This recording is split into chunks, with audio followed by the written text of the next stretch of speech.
Muy buenas noches a todos y todas. Gracias por acompañarnos en esta nueva edición del Divúlgalo Todo, un espacio de diálogo de lucha contra la desinformación impulsado por el Observatorio Interuniversitario de Medios Ecuatorianos, OIME. El 9 de enero de 2024, el gobierno de Daniel Noboa reconoció la existencia de un conflicto armado interno.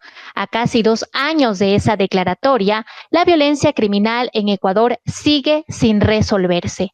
En 2025 el país superó los 9.000 homicidios intencionales, un 32% más que en 2024 según cifras oficiales. A lo dicho se suma la infiltración del crimen organizado en las instituciones del Estado. El 18 de febrero, la Asamblea Nacional del Ecuador destituyó y censuró al entonces presidente del Consejo de la Judicatura, Mario Godoy, por manifiesta inoperancia. Además, hoy el ex magistrado enfrenta investigaciones penales por presunta delincuencia organizada, fraude procesal e intimidación, lo que profundiza la desconfianza ciudadana en la justicia. En paralelo, se evidencian graves problemas con la información. Las cifras oficiales se han convertido en terreno de disputa. En 2025, el presidente Noboa afirmó en una entrevista en Teleamazonas que 9 de cada 10 víctimas de homicidio tenían antecedentes penales. No obstante, una verificación de Lupa Media, basada en datos de la Policía Nacional y el Ministerio del Interior de 2019 a 2025, concluyó que 8 de cada 10 víctimas no registraban antecedentes. La simplificación de un problema estructural, el uso selectivo y la manipulación de datos, así como las trabas al acceso a la información pública, especialmente en temas de seguridad, sistema penitenciario y justicia, alimentan la desinformación, las especulaciones y el miedo. Por eso el tema que hoy nos convoca es inseguridad en Ecuador entre datos, narrativas y desinformación. Soy Tatiana Sandoval, asistente de investigación del OIME, y esta noche me acompaña en la moderación Abel Swing, coordinador del Grupo de Investigación en Comunicación y Cultura Audiovisual de la Universidad Técnica Particular de Loja, UTPL. Buenas noches, Abel, es un gusto compartir este espacio contigo. Gracias, Tatiana. Buenas noches a toda nuestra audiencia. Un abrazo afectuoso a todos. Gracias por acompañarnos en este diálogo que empezamos en estos momentos. A lo que ha mencionado Tatiana, es pertinente agregar lo ocurrido en México, tras el abatimiento de Nemesio Ceguera Cervantes, líder del cartel Jalisco Nueva Generación. Su muerte desencadenó bloqueos, incendios de vehículos, ataques armados y la suspensión de clases y vuelos. Aunque el gobierno mexicano activó el Código Rojo y pidió calma, se desató una ola de desinformación digital. Un informe del Observatorio de Medios Digitales del Tecnológico de Monterrey identificó que en las primeras 48 horas tras el operativo circularon cientos de publicaciones falsas amplificadas por bots y contenido manipulado con inteligencia artificial. Entre ellas el rumor de que sicarios habrían tomado el Aeropuerto Internacional de Guadalajara. ¿Por qué mencionar lo que ocurrió en México? Primero, porque el crimen organizado ecuatoriano mantiene vínculos con carteles internacionales. Por ejemplo, la organización Los Lobos ha sido relacionada con el cartel Jalisco Nueva Generación, lo que encendió alertas sobre posibles episodios de violencia en Ecuador. Segundo, porque la experiencia mexicana nos recuerda lo vivido en Ecuador el 9 de enero de 2024, cuando hombres armados irrumpieron en TC Televisión en Guayaquil. Mientras el ataque se transmitía en directo, Quito cayó en el caos por desinformación viral, incluida la imagen de un supuesto secuestro en el metro de Quito. Más tarde se confirmó que esta fotografía no correspondía a ningún ataque real, sino a un simulacro realizado meses antes. Estos acontecimientos críticos evidencian que, además de los hechos violentos, las narrativas desinformativas también representan un riesgo real, concreto. A partir de esta contextualización nacional y regional, invitamos a nuestra audiencia a dejar sus inquietudes o comentarios durante esta transmisión usando el hashtag #lucha contra la desinformación. Agradecemos a los estudiantes de la carrera de periodismo de la Universidad San Francisco de Quito por la cobertura que está realizando en directo de este espacio. Vamos entonces a iniciar el diálogo, o doy el paso a Tatiana. Gracias, Abel, por este importante contexto regional. Arrancamos entonces este Divúlgalo Todo. Para dialogar sobre el tema propuesto, damos la bienvenida a nuestro primer invitado, Fernando Medina.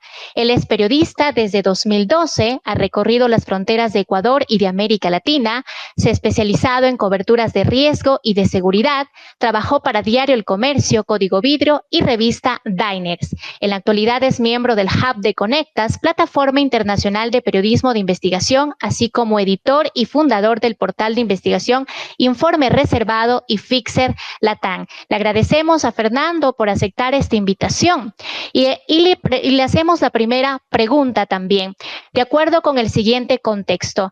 El 20 de febrero, el presidente Daniel Noboa, en entrevista con Radio City, afirmó que tras la captura del alcalde de Guayaquil, Aquiles Álvarez, las muertes violentas del distrito metropolitano de Guayaquil han caído en un 26%. Lupa Media y Ecuador Chequea calificaron esta declaración como inverificable. Por eso te preguntamos, Fernando, ¿cuáles son los riesgos para la ciudadanía y el ejercicio periodístico cuando desde el oficialismo la información se usa con fines políticos para sostener narrativas o se pone en el debate público datos opacos o sin sustento en un tema tan sensible como lo es la seguridad? Hola, buenas noches a todos. Primero que nada, agradecerles por el espacio que han destinado hoy para este conversatorio. La verdad es que sí, siento que cada día el gobierno o las fuentes oficiales se apoderan mucho más de la información y la direccionan de mejor forma, ¿no? Creo que la comunicación estratégica por parte del gobierno cada día crece. De hecho, el aparataje gubernamental lo sostiene y también lo potencializa. Y es el periodismo, el rol del periodismo, el que debe contrarrestar este tipo de abusos o de alguna forma estas maniobras por parte del Estado en torno a la exposición de datos sin verificación, datos sin un sustento real de alguna forma. Entonces, el rol del periodismo hoy en día es bastante fundamental. Siento que el periodismo de investigación cada vez, a pesar de que vamos perdiendo espacios y por eso las noticias falsas, los fake news están apareciendo mucho más. El periodismo de investigación es la única respuesta en la cual una sociedad puede encontrar una alternativa de una información verificada y sobre todo de una información real, ¿no? Entender también que la nueva dinámica de la comunicación, del periodismo como tal, este sentido de la inmediatez ha generado también que el periodismo sea utilizado por parte del gobierno y de las fuentes oficiales y de grupos de intereses, que seamos unas cajas de resonancia. ¿A qué me refiero a esto? Precisamente lo que mencionaban en la introducción. Hay medios de comunicación que de alguna forma tratan o se especializan en buscar fuentes para corroborar los datos, pero otros, y que me atrevo a decir que es la gran mayoría, que se sustenta justamente en la tiranía del clic, en la tiranía de los likes, en la tiranía de la inmediatez, que lo que hacemos es fomentar esta resonancia y a la final impulsamos datos no verificados, ¿no? Sobre esto que acabas de mencionar, Fernando, quisiera, por ejemplo, poner lo que ha pasado el día de hoy. Hoy se difundió la noticia por Agencia F acerca de las declaraciones de alias Pipo, quien, líder de los Lobos, quien supuestamente manifiesta en su versión de que Daniel Noboa estaría detrás del asesinato del ex candidato presidencial Fernando Villavicencio, que él sería quien habría autorizado este asesinato. Y aquí vienen varios temas en cuestión, pues esta noticia se viraliza y también vemos esta polarización extrema que existe en nuestro país porque se toma una versión como si se tratara de una información verídica. ¿Qué nos podrías comentar al respecto? Es lo que te menciono, es lo que un poco mencionaba en la parte final de mi última intervención. Es un tema de que los medios de comunicación nos hemos vuelto una caja de resonancia en torno a informaciones escandalosas o quizás para atraer un público, lo que les decía. El objetivo ahora de los medios de comunicación no es tener ser el primer medio en tener una información verificada.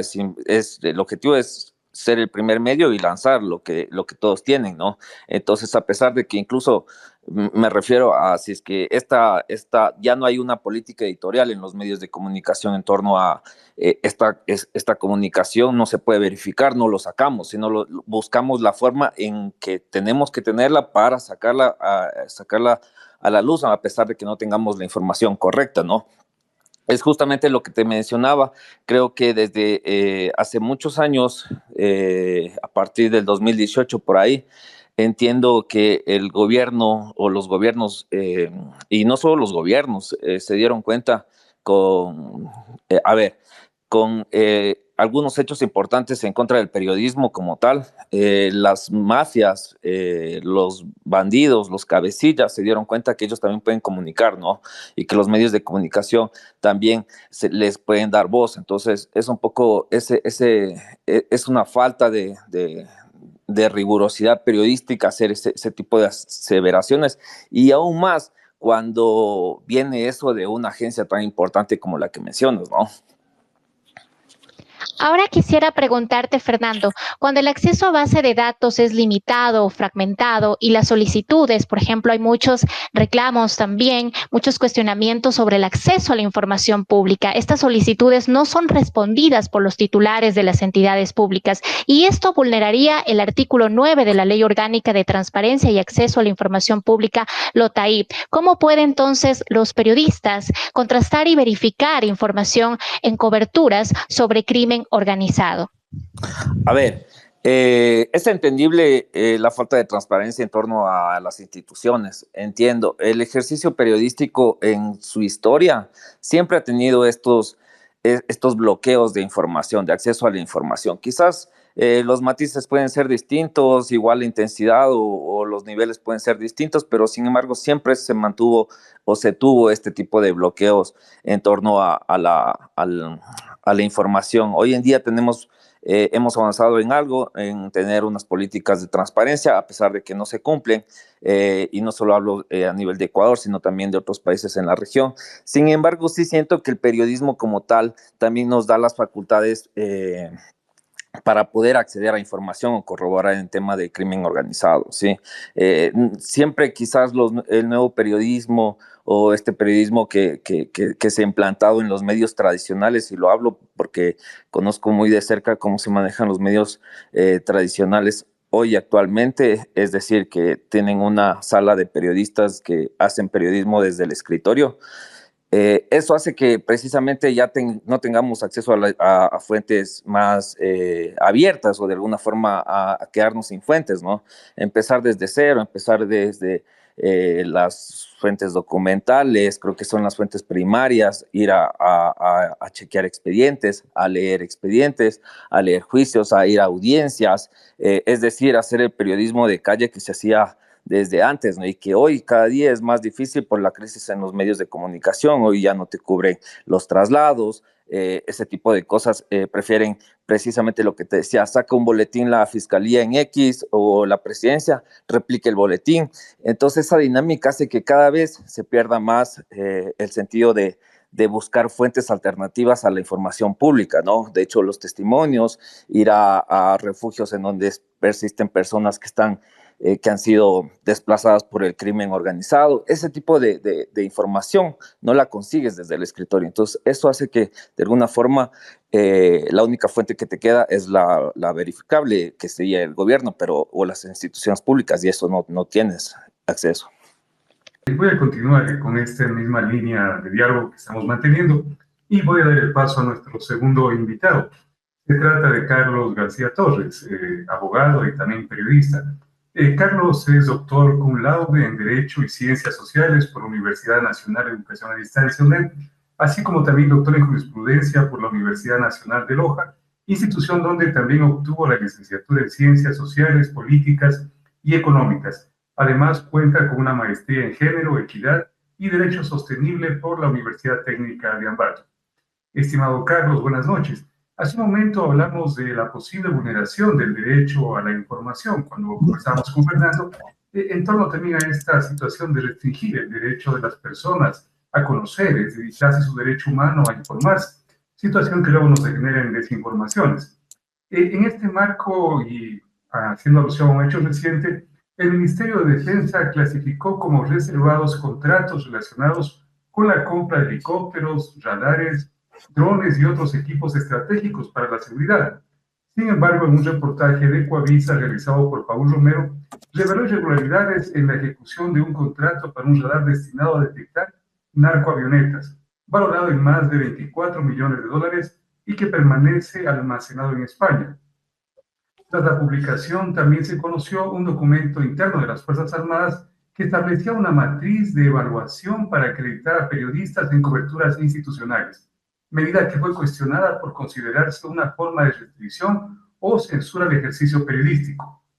En este contexto, estimado Carlos, ¿en qué momento la reserva de información o el establecimiento de lineamientos para regular el acceso a la prensa deja de proteger la seguridad del Estado y pasa a restringir desproporcionadamente el derecho ciudadano y periodístico a fiscalizar la opinión pública? Te escuchamos, estimado Carlos. Muchas gracias, Abel. Un saludo para todos los que nos escuchan. Bueno, en realidad habría que recordar que ha habido siempre esta dicotomía entre seguridad estatal, entre la doctrina de seguridad del Estado y la libertad de información antes y el derecho a la información actual. Entonces, no causa demasiada sorpresa que el ejército ecuatoriano decida clasificar algunos archivos que considera que pueden ser lesivos para el honor militar que ellos llaman o el prestigio de las Fuerzas Armadas y que en ese sentido puedan resultar perjudiciales para el aparato de seguridad estatal en general. Pero yo quisiera pensar de otra forma. Cuando nosotros pensamos en archivos clasificados, cuando nosotros pensamos que la seguridad estatal tiene que escamotear información al público, nosotros siempre recordamos a las grandes potencias, porque la idea de una seguridad estatal, la idea de un secretismo estatal, tiene mucha relación con el poder del Estado, con estados sumamente poderosos que tienen que mantener en reserva sus asuntos más secretos para evitar que otras potencias pudieran perjudicarlos. Pero ustedes concordarán conmigo, no es el caso del Ecuador. Ecuador no es una superpotencia mundial. Ecuador no tiene secretos militares que ocultar, grandes invenciones militares, armas peligrosas que se pudieran estar desarrollando, misiles, etcétera. No tiene nada que ocultar en ese aspecto, ¿no es cierto?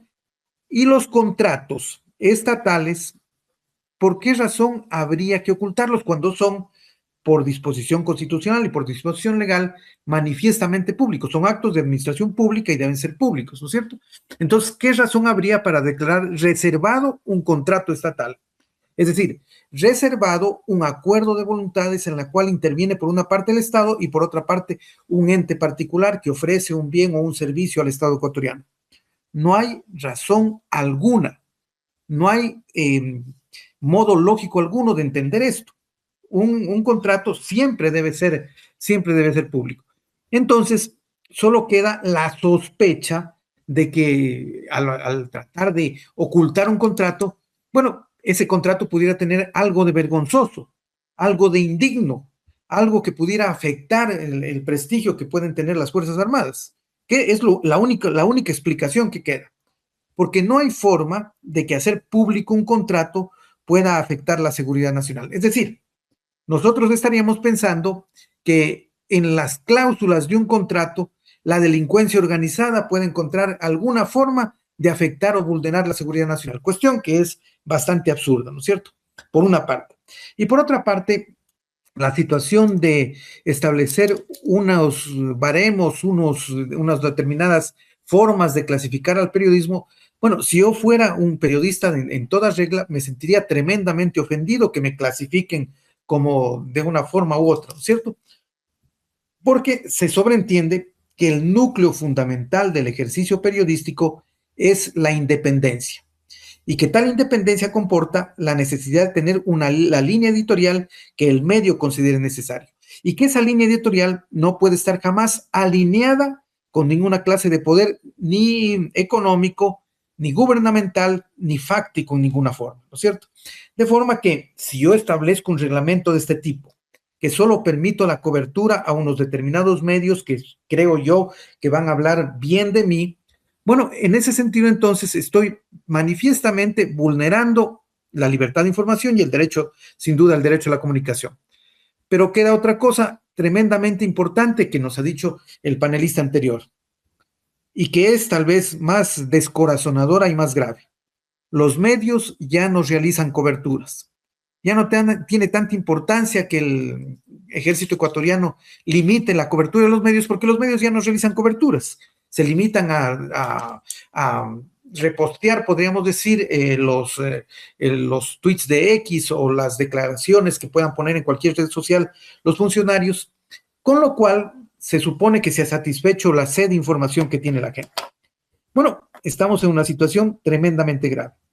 Y por desgracia, esta situación tan grave no es una situación única del Ecuador, ¿no es cierto? Sucede también en los grandes medios. El mítico Washington Post, el medio que develó el escándalo de Watergate, el medio que lo derrocó a Richard Nixon, ahora es propiedad de Jeff Bezos, ahora despide a un montón de periodistas, ahora es, según dice el New York Times, un medio totalmente debilitado y en vías de extinción. El periodismo tradicional, el mejor periodismo que hubiéramos podido tener en alguna etapa de la historia del Ecuador, está en retroceso, pero no solamente por causa de las mentiras estatales o por causa de las presiones estatales o por causa de la presión de la riqueza.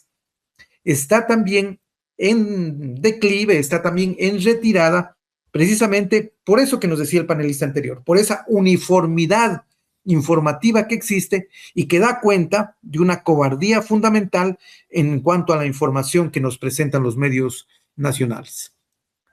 Allí, querido Carlos, has tocado un tema sensible, que es el tema del mantenimiento de los medios de comunicación como garantes de la libertad de expresión y del Estado democrático como tal.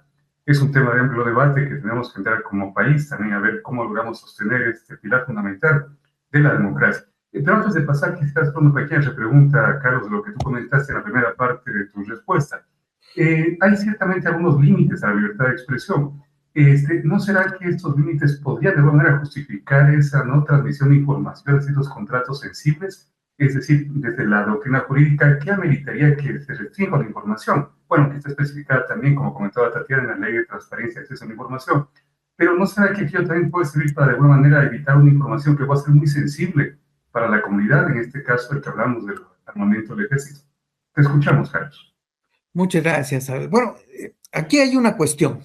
La palabra sensible, ¿no es cierto? Es una palabra que en sí carece de sentido propio. Es una palabra que se le puede otorgar cualquier sentido que uno quiera otorgar.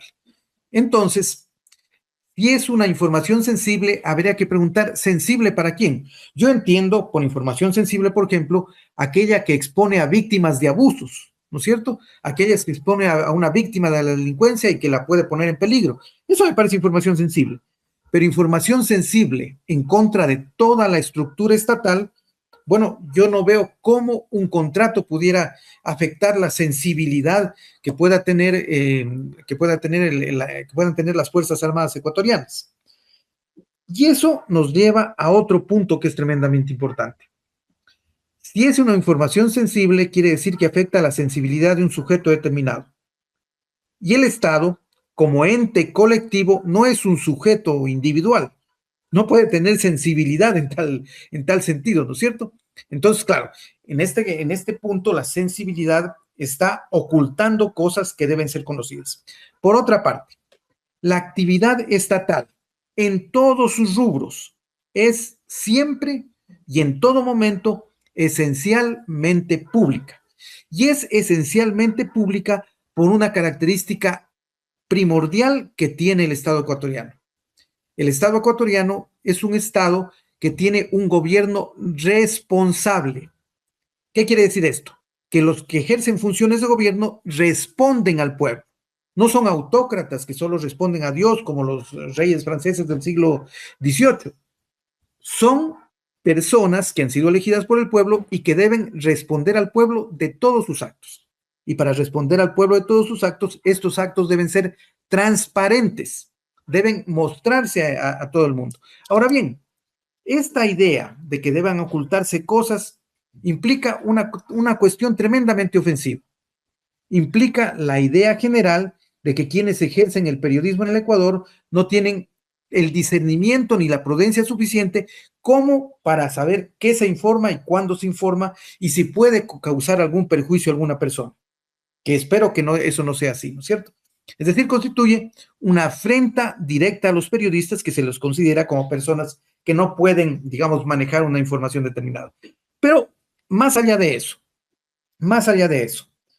cualquier información que pudiera ser relacionada con el combate al crimen organizado y que debiera mantenerse en secreto, necesariamente tiene que tener relación solamente con las operaciones que realiza el ejército o la policía o las fuerzas estatales que combaten el crimen organizado. Y que, claro, haciendo públicas esas operaciones, pudiera amenazarse la seguridad de los policías o los militares que participan en esos trabajos y pudiera asegurarse la impunidad de los delincuentes. En ese caso, bueno, encuentro lógico que pueda ser reservada esa información, que además no tiene por qué ser pública porque atañe a un momento determinado, de una acción determinada, de una fuerza pública determinada. Pero en cuanto a los negocios que realiza el Estado con personas particulares, a los negocios que se concretan en contratos, bueno, por ley, por norma, son públicos, deben ser públicos. Como los procesos judiciales en general son públicos y solo en unos determinados casos sumamente especiales deben ser reservados. Es parte de la democracia la transparencia. Es parte del respeto al ciudadano la posibilidad de oír, de entender, de discutir las cuestiones estatales, en las cuales se incluyen los contratos públicos.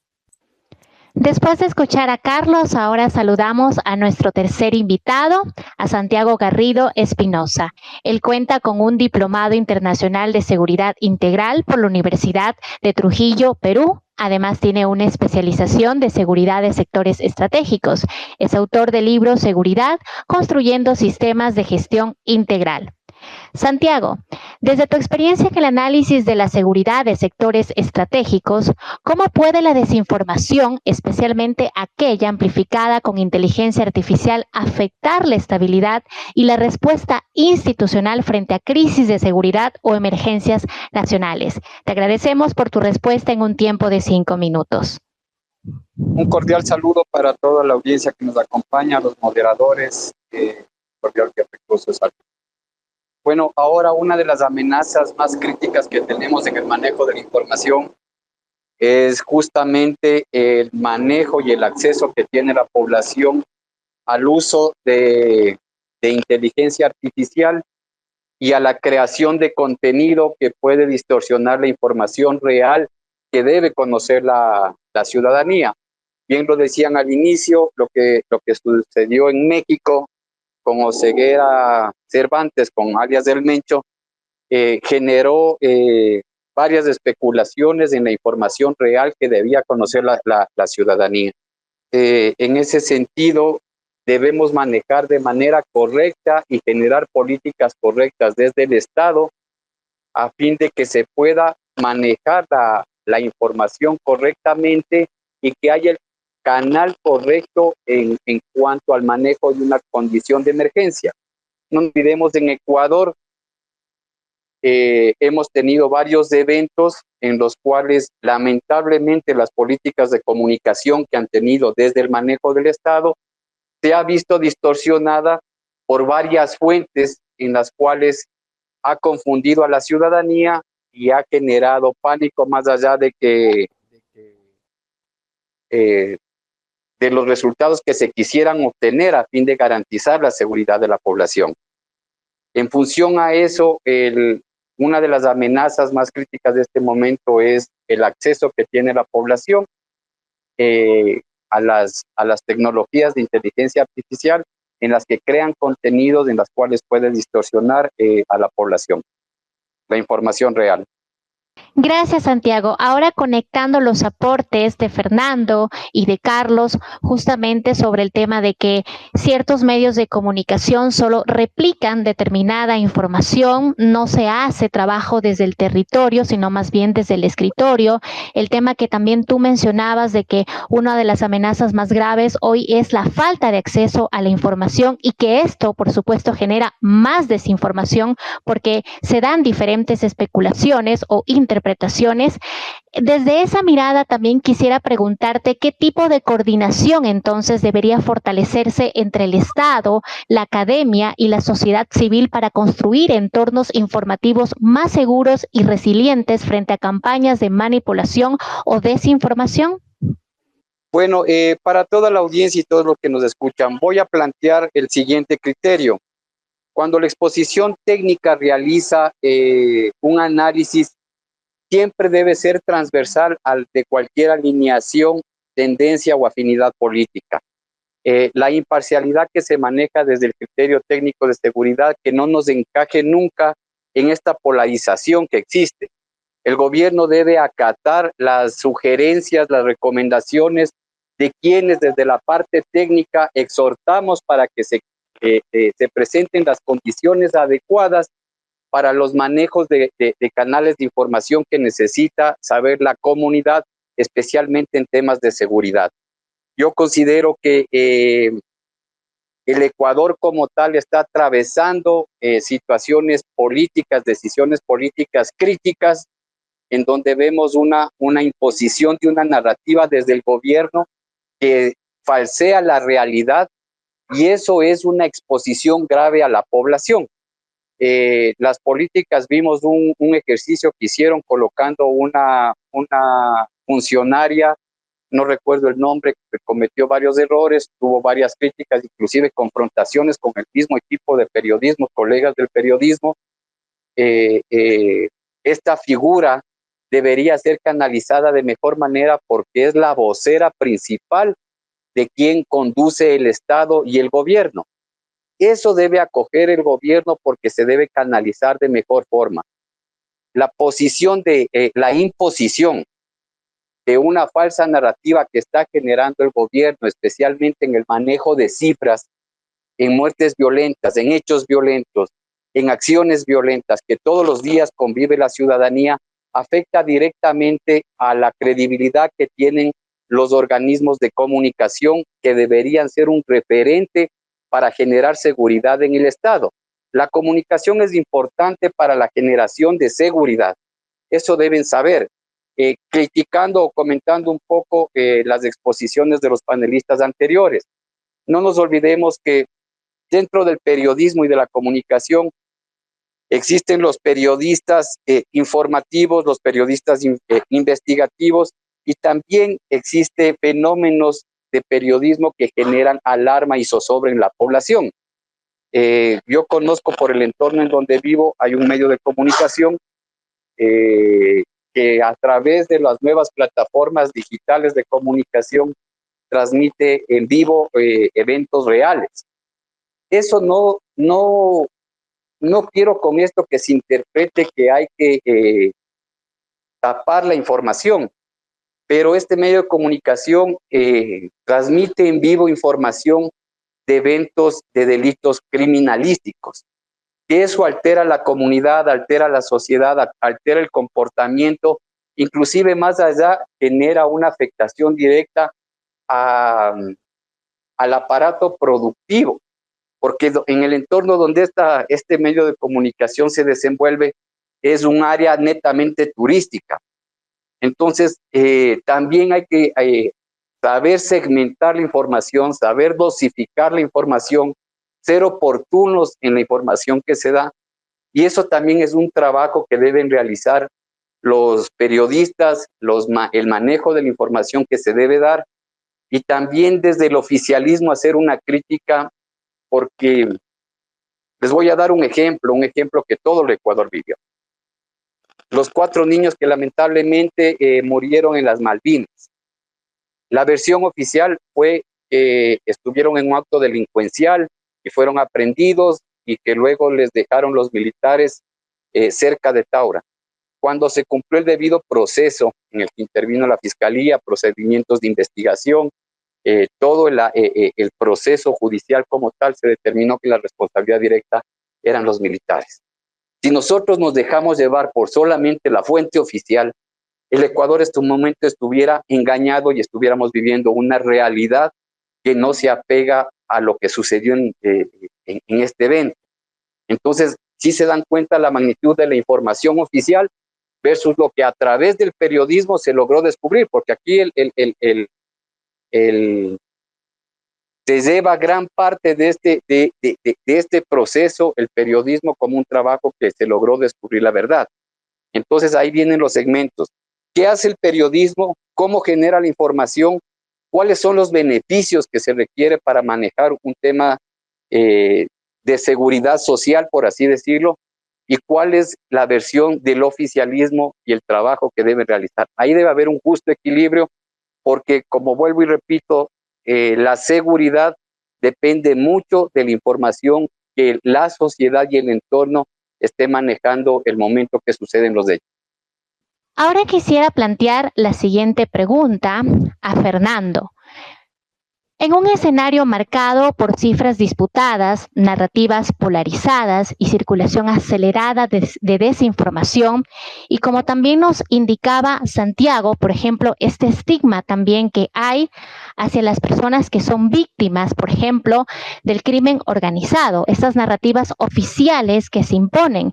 Y debo aquí también mencionar que, por ejemplo, hoy también la ciudadanía puede actuar bajo ciertos prejuicios cuando se deja llevar por estas narrativas, por ejemplo, manipulativas. Se asume, por ejemplo, a menudo de que cuando hay una víctima de homicidio intencional, esta víctima estuvo vinculada a un grupo de delincuencia organizada, sin tomar en cuenta las víctimas colaterales o, por ejemplo, las víctimas de extorsiones. En ese escenario, Fernando, ¿qué acciones concretas desde el periodismo de seguridad y desde la gestión de la seguridad digital deberían articularse para garantizar información verificable y reducir también el pánico social? Sí, creo que es un punto bastante importante el que acabas de mencionar. De hecho, bueno, desde que empecé mi carrera profesional, creo que el discurso gubernamental siempre se focalizó en eso, ¿no? Lo tuvimos en el gobierno de Correa, mencionando que las muertes violentas es en torno a las personas que están envueltas en este círculo. En el gobierno de Moreno también lo repitieron. Lazo también lo repitió. Todos los gobiernos han repetido la misma narrativa en torno a que el objetivo es decirle a la ciudadanía: no se preocupen, no se están matando a la gente inocente, sino solo se están matando a las personas que tienen que ver con el crimen organizado. De hecho, este gobierno lo ha hecho aún más, la narrativa más preocupante al decir que no solo focalizar este tema de que solo mueren las personas que están con el crimen organizado, sino que más personas mueren en torno a este fenómeno. Sí. Desde el periodismo, ¿qué se puede hacer? Creo que es una de las preguntas más debatibles en torno a la línea editorial de los medios de comunicación, y precisamente es algo que lo estaba viendo con el anterior panelista, en torno en que el periodismo debe ver los hechos desde los fenómenos, no desde los eventos. ¿Cuál es la diferencia? Un evento es un asesinato, y es generalmente lo que mencionaba mi compañero anteriormente en torno a medios de comunicación que específicamente se focalizan en torno a decir murió esta persona o fue asesinada esta persona, alias el choclo, alias el identificar de esa forma a personas como para justificar una muerte, ¿sí? En cambio, cuando vemos fenómenos, podemos observar precisamente el tema de que si este fin de semana hubo 5 muertes, no sé, en Santo Domingo, ver un fenómeno es precisamente ver cómo la ciudadanía va cambiando, ¿no? Quizás en la noche ya no se está abriendo los centros comerciales, las personas ya no caminan en los parques, los niños ya no juegan tranquilamente. Eso es como ver los hechos como un fenómeno. En realidad eso aporta mucho para el tema forma de construir una narrativa mucho más productiva y sobre todo buscar soluciones. ¿Sí? También creo que desde el periodismo se puede focalizar mucho en torno a la seguridad y también en generar soluciones. Por ejemplo, siempre yo menciono que el periodismo debe transparentar la metodología de la información, es decir, cómo nosotros conseguimos la información que estamos difundiendo, ¿no? A veces no basta solo con mencionar el comunicado de la policía o el comunicado de la presidencia, sino también mencionar cómo llegamos nosotros a esa información, es decir, si fuimos al barrio, si hablamos con el papá de la víctima, si hablamos, este tipo de cosas ayuda mucho, ¿no? También un poco se debe generar espacios de lo que estamos haciendo ahorita y creo que el periodismo independiente está generando mucho el periodismo colaborativo, ¿no? Es decir, unirnos entre colegas, unirnos entre medios de comunicación para hacer investigaciones conjuntas, cruzar información, cruzar datos para de alguna forma contrarrestar esa falsa información o esa línea narrativa de grupos de poder. Y no solo hablo desde el gobierno, sino también desde la criminalidad, ¿no? En torno a eso creo que son espacios fundamentales para contrarrestar la desinformación. Gracias, Fernando. En esta misma dirección de reconstruir la confianza, de ver un poco el papel que podemos hacer los ciudadanos y los medios de comunicación, quisiera volver al diálogo con Santiago.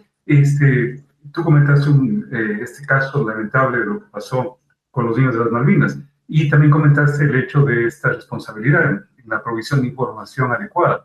Frente a esta situación, ¿cómo recuperamos la confianza? ¿Qué hacer los ciudadanos? ¿Qué continuar haciendo los medios de comunicación para asegurar, digamos, una transparencia y una, digamos, convivencia en unos mínimos cívicos que necesitamos en el país? Quisiera escuchar tu opinión, estimado Santiago, y luego la de Carlos. ¿Qué hacer? ¿Cómo reconstruir la confianza y ganar calidad en la información pública desde la ciudadanía y desde los medios de comunicación? Adelante, Santiago. Vamos viendo la evolución de lo que ha sido un poco desde la aparición como tal en el avance de la tecnología en el Ecuador. La credibilidad generada en figuras, en personas, en medios de comunicación. Hablemos de uno de los referentes que todos los conocemos, el señor Alfonso Espinosa de los Monteros, un periodista referente en la comunicación durante su trayectoria, su trabajo, generó credibilidad y seriedad desde un espacio de un medio de comunicación. Luego ha ido evolucionando la parte tecnológica.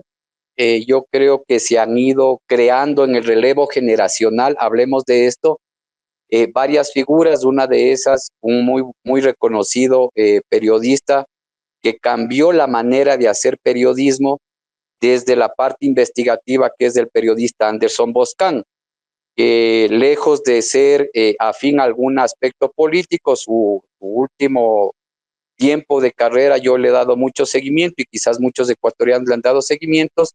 Ha sido crítico en el gobierno de Correa, ha sido crítico en el gobierno de Guillermo Lasso, ha sido crítico en el gobierno de Noboa, o ha revelado información, por así decirlo, producto de sus investigaciones. Eso le ha posicionado a él en el aspecto de ganarse una credibilidad. La figura de credibilidad obedece mucho a aspectos de producir y generar información correcta, de un trabajo de campo en el cual hay una exploración y una investigación y un levantamiento de información en el cual predomine siempre la imparcialidad. Yo creo que por ahí debe apuntarse los laboratorios de periodismo en el Ecuador. La imparcialidad debe ser fundamental para generar credibilidad, porque vivimos en una sociedad polarizada, partamos también desde ese aspecto. Por eso yo dije al principio, el aspecto técnico es transversal a cualquier afinidad, ideología política, porque luego en esta segmentación se nos segmenta, porque si le criticas a Noboa, eres correísta, y si le criticas a Correa, eres noboísta y estás equivocado. Vivimos un momento en esta sociedad. La imparcialidad siempre debe ser fundamental para generar una posición desde el periodismo que genere confianza, que genere credibilidad. Les voy a comentar un escenario. Yo soy quiteño, nací en Quito, Viví en Quito hasta aproximadamente mis 38 años y por temas de trabajo fui a vivir en Esmeraldas, a conocer. Una cosa es ir a Atacames de playa 3 días y otra cosa es ir a vivir y a convivir con la gente de Esmeraldas. Luego de eso fui a vivir a Xuxufindi en el oriente ecuatoriano, en el Coca y el Lago Agrio. Es conocer su cultura y convivir con la sociedad. Y por último me radiqué en Manabí, en Manta, que ahora es donde vivo, y es convivir y aprender a convivir. Entonces, de haber nacido en Quito, ¿por qué les hago esta referencia? Y el haber salido a convivir fuera de Quito, a pesar de estar en el mismo territorio ecuatoriano, la sociedad se desenvuelve de una manera diferente. La comunicación es de una manera diferente. Inclusive las noticias son de manera diferente. En la costa donde yo hoy vivo, les gusta más la información mediática que está orientada hacia la especulación, hacia el rumor, hacia el chisme, por así decirlo. Hay un medio de comunicación, vuelvo y repito, que con el avance de las tecnologías saben ahora cómo financiar los recursos que generan la comunicación. A través de las plataformas mediáticas conocemos ahora muy bien el tema de la monetización de redes sociales que existe ahora, de las plataformas. Uno de los panelistas hablaba hace un momento, creo que es Carlos, que decía a través de los likes, a través de las reacciones, a través de los comentarios, ellos generan monetización. A través del número de visitantes en el live, están generando recursos económicos y eso también genera un aporte a la economía porque están trayendo recursos desde afuera, ojo con eso. Entonces, es una manera que se está evolucionando la comunicación y que de una u otra manera, inclusive las agencias de mercadeo ahora prefieren pautar en plataformas digitales que pautar una valla publicitaria o un espacio publicitario, una revista impresa. Entonces hay que ir viendo cómo va evolucionando la comunicación. Medios de prestigio, perdón un ratito, concluyendo esto, medios de prestigio están generando trayectoria o posicionamiento de la imagen, tiene que ver mucho con la credibilidad que generan, con la información que generan. Este medio de comunicación que yo les comento, donde vivo en Manta, es súper alarmista, pero si usted le ven un live del asesinato que no está segmentado, que no está dosificado, que es el panadero de la esquina, tiene 17,000 personas conectadas. 17,000, usted le ven un vivo, es 17,000 personas, pero eso le está haciendo daño a la misma población porque están generando miedo. Y todavía no hay un diálogo, y aprovecho, dicho sea de paso, este espacio que estamos realizando es justamente para ir evaluando este tipo de comportamiento y acciones que se genera desde el periodismo y la información correcta que debe proporcionar el oficialismo o el ente de gobierno o gubernamental. No quiero hablar de banderas políticas, y también la receptividad que tiene la comunidad en administrar las noticias correctas y oportunas. Muchas gracias, Santiago. Gracias por esa descripción de lo que vivimos y de lo que está pasando con la comunicación en esta convergencia hacia una mundialización digital. Queremos escuchar ahora a Carlos García para tener su evaluación, su punto de vista desde la academia y cómo reconstruir la confianza en esta información pública que ya hemos tenido una exposición en esta noche. Te escuchamos, estimado Carlos. Adelante. Muchas gracias, Abel. Yo voy a ser un poco pesimista. A mí me parece que tratar de devolver esa confianza pública que antes había en la información va a ser muy difícil. La erosión de la confianza en los medios de comunicación ha sido sostenida, me parece a mí, desde hace unos 20 años. Y eso se ha dado fundamentalmente porque en el Ecuador, en mi criterio, el periodismo nunca fue absolutamente imparcial. Recordemos que en la evolución del periodismo a lo largo del tiempo, bueno, comenzaron los periódicos políticos, los diarios políticos, inicialmente en Francia, un poco antes de la Revolución Francesa, y luego en Inglaterra, también en los siglos XVII y XVIII. Periódicos que eran esencialmente políticos. Cuando comenzaron a publicarse periódicos también en Norteamérica, el carácter de los periódicos era político, partidista, se alineaban con una línea partidista. Lo mismo sucedía con los periódicos en el Ecuador en el siglo XIX. Tenían una línea partidista determinada y a partir de esa línea decían lo que querían, ¿no es cierto? Eso poco a poco fue cambiando a un periodismo profesional, centrado en la información. Y entiendo yo que durante buena parte del siglo XX, periódicos grandes como El Comercio, como El Universo, en su momento como El Día, que alguna vez existió, La Razón y otros periódicos que existieron, y también medios radiales y televisivos, tenían políticas centradas en esa imparcialidad de la cual nos hablaba hace un momento Santiago, esa imparcialidad indispensable del periodismo. Pero poco a poco, y me parece a mí que alrededor de fines de los años 80, en los años 90 y ahora en los años 2000, esa imparcialidad se fue perdiendo. Y los periódicos comenzaron a tomar nuevamente posiciones políticas y partidistas, y también los medios radiales y también los medios televisivos. Pero posiciones políticas y partidistas ocultas, no como sucedía en el siglo XIX, que eran posiciones partidistas abiertas, que todo el mundo conocía y sabía a qué atenerse, sino posiciones políticas y partidistas ocultas, ¿no es cierto? Y disfrazadas como imparciales, lo cual es tremendamente peligroso porque significa directamente desinformación. Y a esa desinformación, que en este momento ya comienza a resultar un poco marginal por la avalancha de las redes sociales y por la irrupción de la inteligencia artificial dentro de las redes sociales, bueno, se suman estos nuevos actores, ¿no es cierto? Los nuevos actores que tienen el nombre colectivo de trolls. Hay una cantidad de dinero que cobran estos trolls, hay estas granjas de trolls que pueden postear contenidos y mantenerlos en el candil durante muchos días, crear tendencias, modificar hechos, etcétera, etcétera. E inclusive, estas granjas de trolls ya están siendo reemplazadas, los primeros reemplazados por la inteligencia artificial.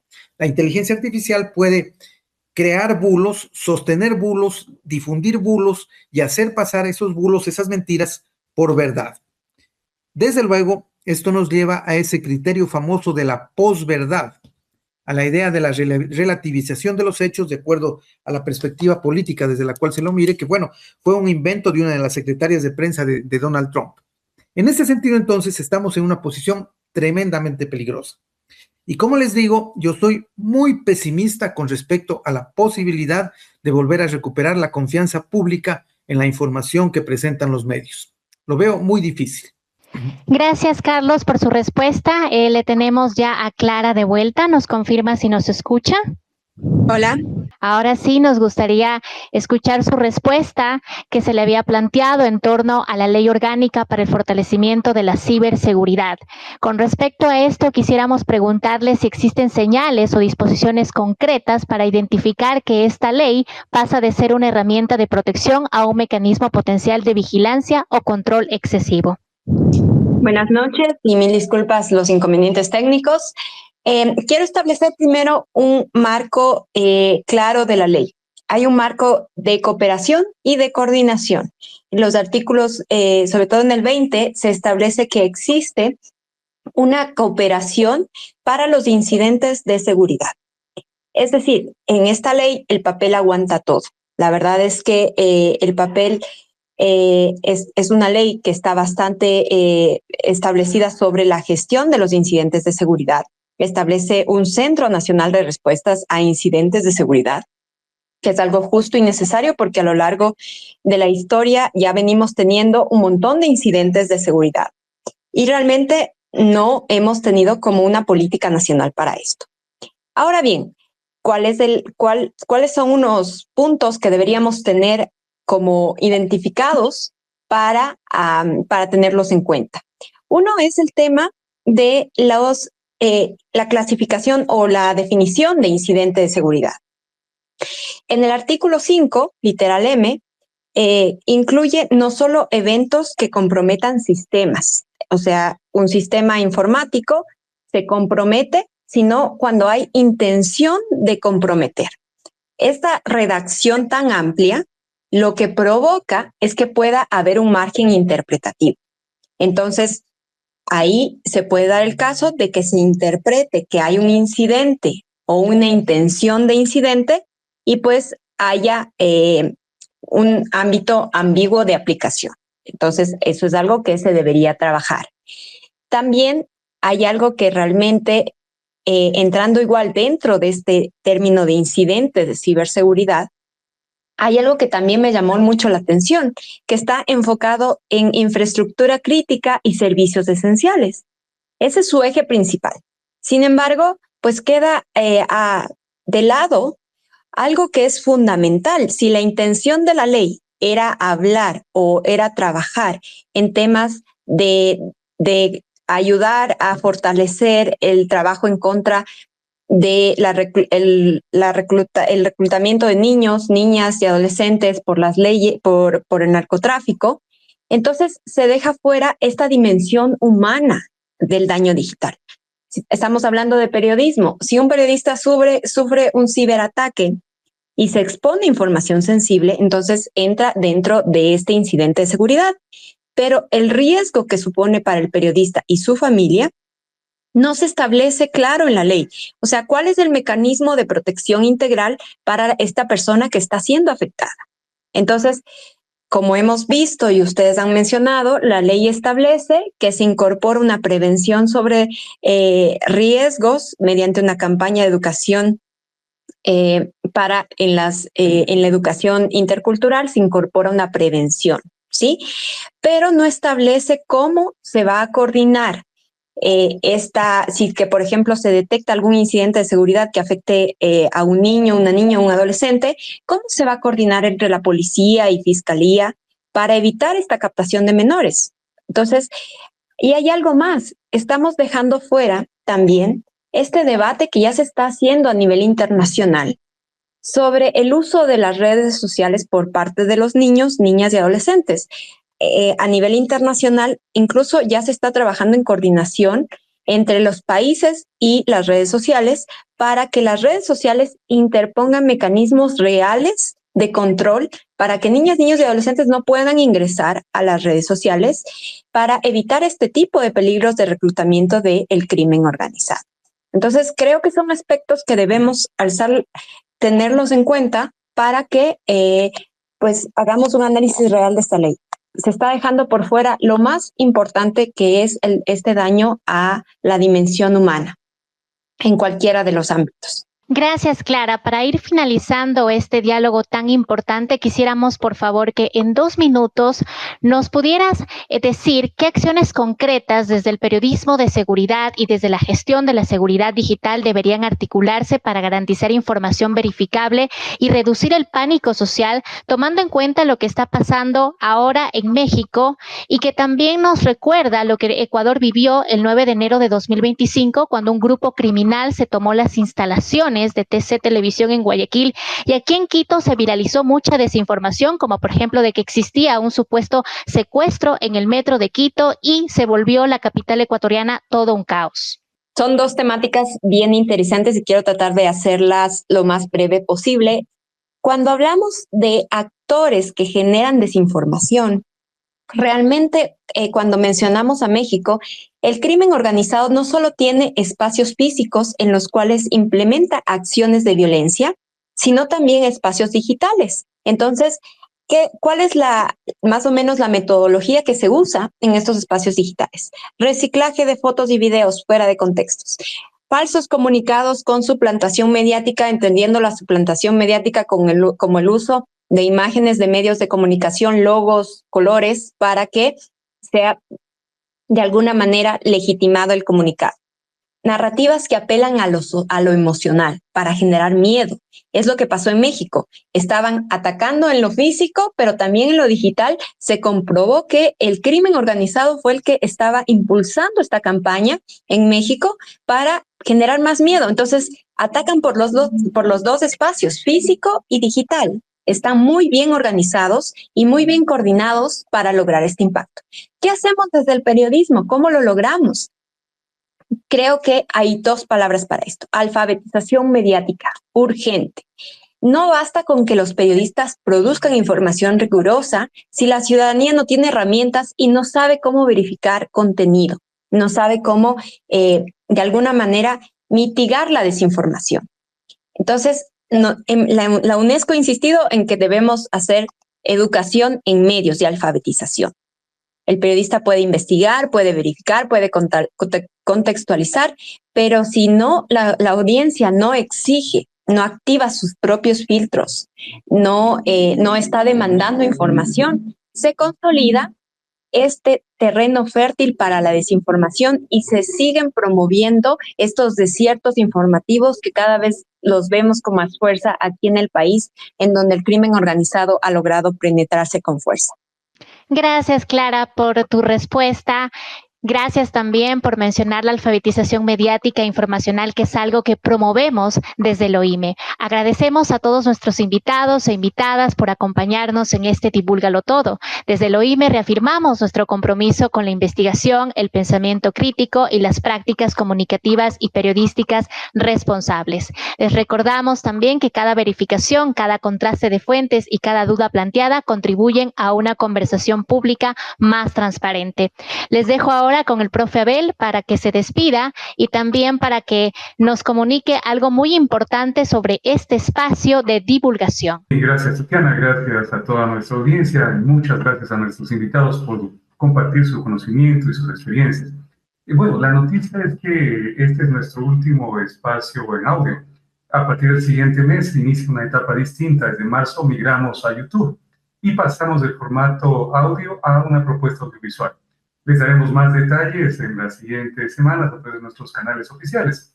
Dicho esto, esperamos vernos ya dentro de poco, literalmente el siguiente mes. Un abrazo afectuoso a todos, muy buenas noches. Hasta la próxima.